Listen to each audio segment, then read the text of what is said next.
Americans want illegals gone. For some reason, Democrats refuse to acknowledge that. This week, they decided to go to a prison where illegals are being held and storm it and assault law enforcement. The media is trying their best to protect them over this, but the video does not lie, and the Department of Homeland Security is going to get them. Deport all undocumented immigrants. Voters favoring the government trying to deport all 11 million of them. Back in 2016, just 38% of voters wanted the government to try to deport all 11 million undocumented immigrants. Compared to where we are in 2025, 56%, the majority. The American people have come a long way on this issue, much closer to Donald Trump, and I think that's a big part of the reason why Americans are increasingly saying the country is on the right track when it comes to immigration policy, and why Donald Trump's net approval rating on that issue is in the positive. But the DHS also says that, in their words, you were body slamming an ICE officer. Is that what we're looking at? Is that what happened? Absolutely no. I mean, I honestly do not know how to body slam anyone. There's no video that supports me body slamming anyone. We, as Congresswoman Bonnie Watson Coleman said, we were simply there to do our job.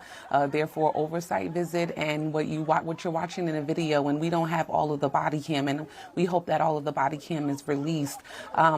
It was a very tense situation. It unfortunately did not have to be like that. They created that confrontation, they created that chaos, and then ultimately went to arrest the mayor of the largest city of New Jersey, who is my mayor and my constituent. And it was very difficult to watch that happen, but absolutely, I did not body slam anyone.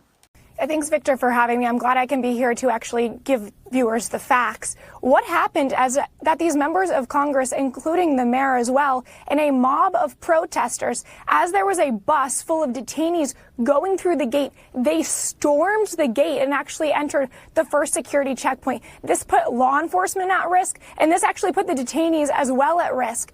If any official, including these members of Congress, want to enter the facility and take a tour, DHS is more than accommodating. But just because you're a member of Congress does not mean you can break the law, trespass, put law enforcement at risk, and storm the detention facility. I have yet to hear anyone on this network actually talk about who is in this detention facility. There are members of MS-13, known terrorists, murderers, child rapists. There are some of the worst in this detention facility, and I'm still very confused why these Democrats are so hell-bent on getting these heinous actors out of this facility when we have the proper permitting. And actually, in that press conference, those members of Congress actually noted the great conditions of this facility that our ICE enforcement officers so bravely operate.